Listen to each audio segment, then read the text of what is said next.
Umabot sa tinatayang 74.8 milyong halaga ng hininalang shabu ang nasabat ng mga otoridad sa kinasang operasyon laban sa dalawang lalaki sa bayan ng Matnog, Sorsogon.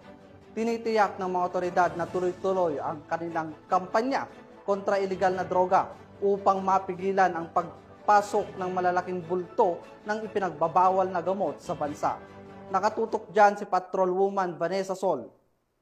At ng mga otoridad ang 11 kilo ng pinaghihinalaang iligal na droga at mga parapernalya na may katumbas na halagang aabot sa tinatayang mahigit 74 na milyong piso sa Matnog Port na sakop ng Barangay Caloocan, Matnog, Sorsogon. Arestado ang isang 19 anyos na lalaki na taga Pualas, Lanao del Sur at isa pang 34 anyos na lalaki na taga San Miguel, Manila. Ayon sa ulat, nagsimula ang operasyon ng ipagbigay alam ng PIDEA Matnog sa Coast Guard Substation Matnog ang tungkol sa isang sasakyang posible nagdadala ng mga pinaghihinalaang iligal na droga. Matapos matanggap ang impormasyon, agad namang tumugon ang mga tauhan ng Coast Guard Matnog kasama ang PIDEA, PNP Maritime Group at iba pang ahensya ng pamahalaan upang magsagawa ng beripikasyon. Sa isinagawang inspeksyon, positibong tinunto ng mga canine dogs ang kontrabando na nakatago sa loob ng isang puting Toyota Hilux. Samantala, patuloy ang mas malalim na investigasyon na isinasagawa ngayon ng mga otoridad